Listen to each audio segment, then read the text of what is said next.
Hola, anem a veure la correcció del control de dia 30, el primer control del curs, i entrava les preguntes que us vaig dir que entrarien: definició de tecnologia, etapes de procés tecnològic i problemes d'escales. La primera pregunta és: defineix què és la tecnologia, i aquí us dono una definició. El vídeo que tenim al Classroom de 2 minuts també defineix el que és la tecnologia més o menys en les mateixes paraules, de la mateixa manera amb unes altres paraules també. Diu: definir la tecnologia com a procés mitjançant la humanitat resol problemes que sorgeixen per resoldre una necessitat. Per resoldre'ls usa la combinació de la ciència i la tècnica, tenint objectes tecnològics que poden ser materials, o sigui físics, que podem tocar, un cotxe, una moto, un altaveu, un micròfon, un ordinador, un ratolí, una calculadora, una làmpara, una pantalla, o immaterials, un vídeo, un programa informàtic, o jo què sé, un programa de ràdio, per exemple, o una pel·lícula de cine. Vale? I això ja teníeu definit el que és la tecnologia. Anem a la segona pregunta. Diu: enumera ordenada les etapes del procés tecnològic. Primer identificar quina necessitat o problema volem resoldre, això és importantíssim. Volem resoldre tal cosa, necessitem millorar aquest procés, volem fer més rentable, no sé, la fabricació d'un objecte, o senzillament necessitem un objecte per fer unes coses més ràpides i més fàcils de fer, jo què sé, el que sigui. Una vegada que tenim determinat quin és el problema que volem resoldre i per què el volem resoldre, anem a explorar unes quantes maneres, vies de fer això, maneres, vale? Desenvolupem una sèrie d'idees, busquem informació sobre elles, etc. Són idees inicials.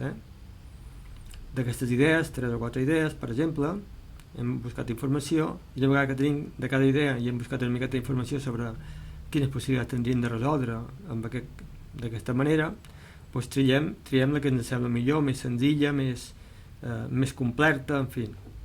Després, una vegada que tenim ja una de les idees triades, l'evolucionem, vol dir que la detallem, fem detalls. Per exemple, fem esquemes o plànols, o les dues coses, en què consistirà aquesta solució, o aquest objecte que podem construir o crear. A continuació, una vegada que tenim ja els esquemes o plànols, fem una planificació.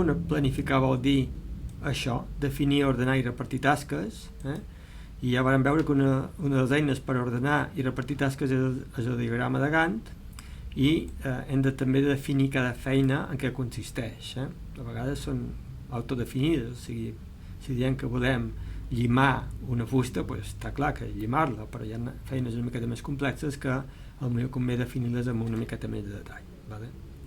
Una vegada que tenim ja com fan les feines, en quin ordre i qui farà què, i a cada moment, doncs el que fem és, ja tenim com construir-ho, com si tinguéssim ja la recepta per fer un plat, per cuinar un plat, doncs ara què hem de fer? Doncs cuinar-lo, no? Hem de passar a la construcció, l'execució o la creació de l'objecte que vulguem crear. Una vegada que tenim creat, hem de provar, com faríem un plat de cuina. El provaríem, no? Veuríem, li falta sal, no li falta sal, això hagués quedat millor si haguéssim posat això, si haguéssim posat això altre, té massa gust d'això, té massa gust d'això altre. Però el mateix faríem amb un objecte tecnològic que haguem creat. Senzillament buscar aviam quins pros i quins contres té, si se podria millorar d'alguna manera, etc. Si el plat és totalment incomestible, per exemple, en el cas d'una recepta, doncs què faríem? Començaríem una altra vegada des del principi, trauríem alguns, potser, dels ingredients, o triaríem un altre plat. Vale? Bueno, doncs ens posaríem en aquest plan, en aquest punt, o potser en aquest altre, perquè potser ens hem equivocat amb els temps de cuinar, ha quedat massa rostit, o jo què sé, per exemple, no? Vale? Faríem una altra vegada la construcció de creació i després faríem l'avaluació una altra vegada. Si l'avaluació del projecte és favorable, el projecte ha anat bastant bé, senzillament el que fem és a la memòria detallem tot el procés, com si detallessin la recepta que han anat, quines conclusions traiem de tot el procés i si podríem fer alguna millora. Vale? Bueno, ja tenim contestada la segona pregunta, que també era una pregunta que sabríeu que sortiria a l'examen. Vale? I ara, pregunta d'escales, problema d'escales. Tenim un plànol dibuixat a escala 50, la mesura d'una línia al plànol és 5 centímetres, què vol dir l'expressió EU 2.50? I la segona pregunta és quina mida tindrà la línia realment? Vale, anem a veure. Llegim una altra vegada tot això. Diu, tenim un plànol dibuixat a escala 50, la mesura d'una línia al plànol és 5 centímetres, què vol dir l'expressió EU 2.50? Bueno, això és senzillament definir què vol dir l'escala U 2.50. EU 2.50 ens està dient l'escala a la que està dibuixat un objecte o un plànol. Vale? I què representa l'escala? Pues representa la proporció entre la dimensió del dibuix i de la realitat. El primer nombre abans dels punts és el dibuix, sempre es refereix a la unitat del dibuix, i el segon es refereix a les unitats, a les dimensions de la realitat. Vale. En aquest cas, escala 1,50 vol dir que el dibuix és més petit, 50 vegades més petit que la realitat, o que la realitat és 50 vegades més grossa que el dibuix. Vale. I amb aquestes dades podem dir que aquesta escala és una escala de reducció. D'acord? Vale. Anem a respondre a la pregunta número 2, quina mida tindrà la línia a la realitat realment, perquè ens dona la línia, el que mesura el plànol, que són 5 centímetres, ja diu el plànol està dibuixat a escala 1,50, interpretem que vol dir escala 50, 1 se refereix a unitat de dibuix i 50 a les unitats de la realitat, i diu una línia al plànol mesura 5 centímetres. Vale? I què ens demanen?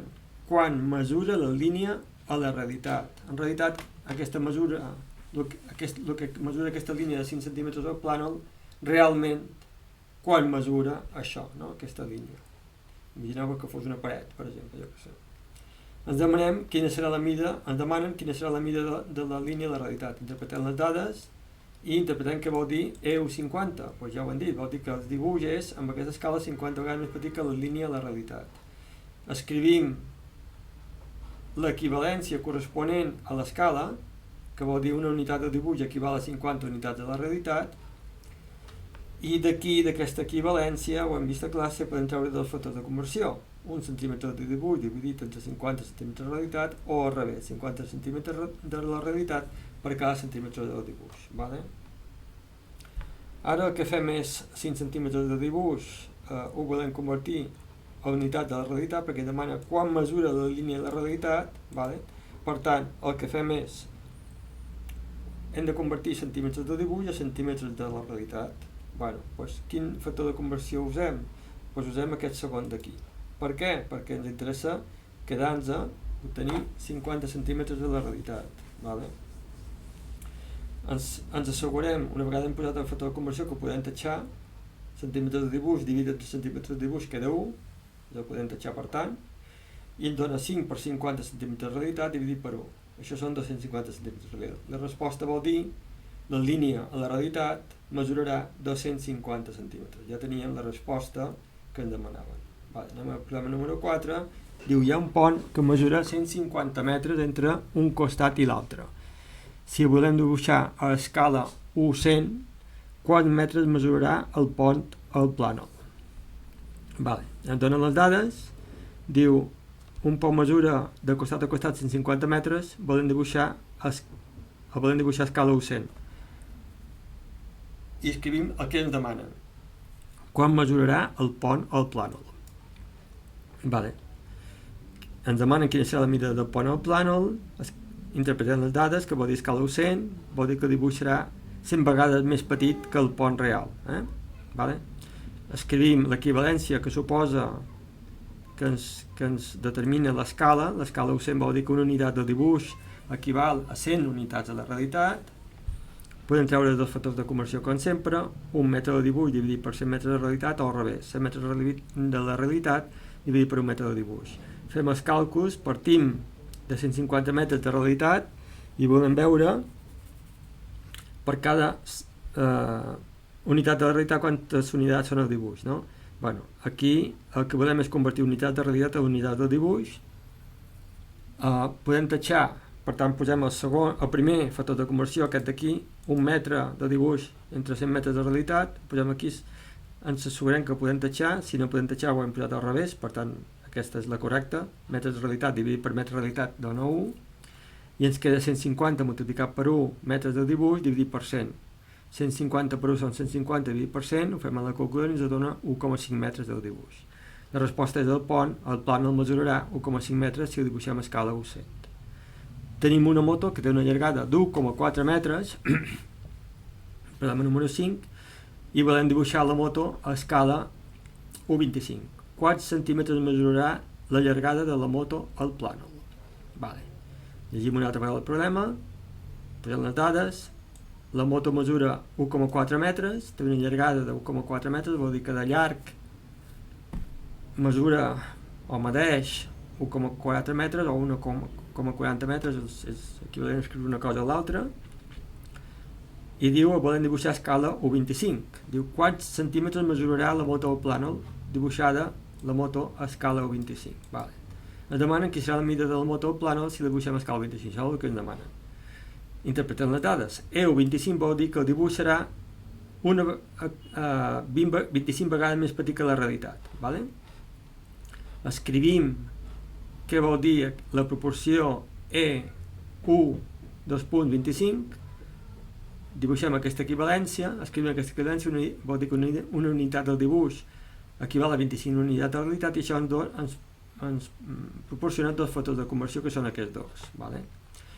El que volem fer és quants de centímetres mesurarà la moto al plànol, i ens donen que la moto mesura 1,40 metres, per tant partim d'aquesta dada, 1,40 metres, i ara volem convertir de mesura o mides de la realitat a mides del dibuix. Per tant, com que partim de mides de la realitat, metres de la realitat en realitat, en concret, ho dividim per metres de la realitat, per tant posem aquest factor de conversió per poder-los tatxar. Vale? Un metre de dibuix dividit per 25 metres de realitat. Per tant, podem tatxar metre realitat i metre realitat, i ens queda 1,40 o 1,4 multiplicat per un metre del dibuix dividit per 25, perquè metre realitat i metre realitat, una dividit per l'altra, se'n van, queda 1. Vale, fem les operacions, 1,4 per 1 dividit per 25 són 0,056 metres del dibuix. Però, cuidado, aquí aquest resultat ens dona metres del dibuix, vale? I què ens demanen? Ens demanen centímetres. Quants de centímetres mesurarà la moto al plànol? Per tant, hem de passar aquest metre de centímetres. Això ho podríem haver fet aquí amb un factor de conversió directament, però bueno, ho podem fer a part també amb un altre factor de conversió. A l'examen us demana que faceu totes les preguntes en factors de conversió, per tant, 0,056 metres, i hem de passar aquest metre de centímetres. Un metre són 100 centímetres. Bueno, doncs 0,056 multiplicat per 100 són 5,6 centímetres. Vale? I ja està, donem la resposta. La resposta és la moto al plànol mesurarà 5,6 centímetres si dibuixem a escala U25. Vale. I ara l'últim problema, ens queda l'últim problema, que diu volem dibuixar un camió que mesura 8 metres de llargada, al plànol la llargada del camió és de 25 centímetres, a quina escala està dibuixat el plànol? Vale. Les dades les apuntem, diu volem dibuixar un camió que mesura 8 metres de llargada, això són la llargada, el que fa de llarg el camió, 8 metres, no? Diu, al plànol la llargada del camió és de 25 centímetres, o sigui, donen la mesura, el que mesura el dibuix del camió al plànol, clar, el dibuix, no? 25 centímetres. Quina és l'escala del plànol? Vale. Ens demanen l'escala. Això què vol dir? Ens demanen això. I això què és? La proporció entre les dimensions del dibuix i les dimensions de la realitat. O sigui, ens demanen això. Escala, quan parlem d'escala, ens estan dient, ens estan demanant les unitats del dibuix respecte a les unitats de la realitat. Però, per tant, hem de fer aquesta proporció de forma que les unitats de dalt i de baix, si són metres, metres, i si són centímetres, centímetres, i si són quilòmetres, quilòmetres de dalt i a baix. Vale? Però, clar, en aquest cas, la llargada real del camió ens diuen en metres, i la llargada real del camió, la llargada al plànol o dibuix del camió són 25 centímetres. Tenim metres per una banda i centímetres per l'altra. el que farem i el que vaig recomanar a classe és passar les unitats més grosses a les més petites, és el més fàcil.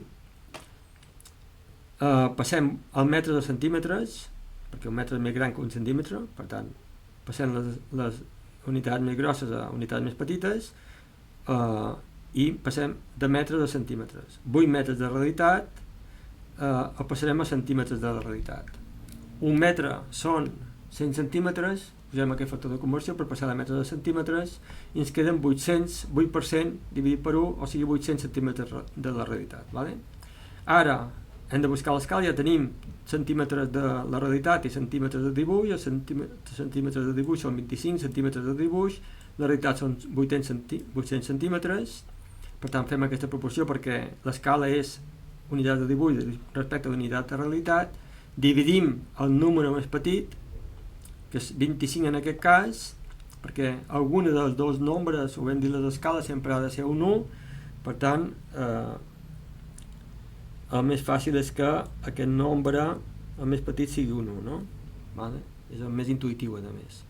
Dividim a dalt i a baix per 25 perquè ens doni un 1 a dalt, 25 dividit entre 25 són 1 i 800 dividit entre 25 són 32. Per tant ja tenim la proporció entre unitats del dibuix i unitats de la realitat.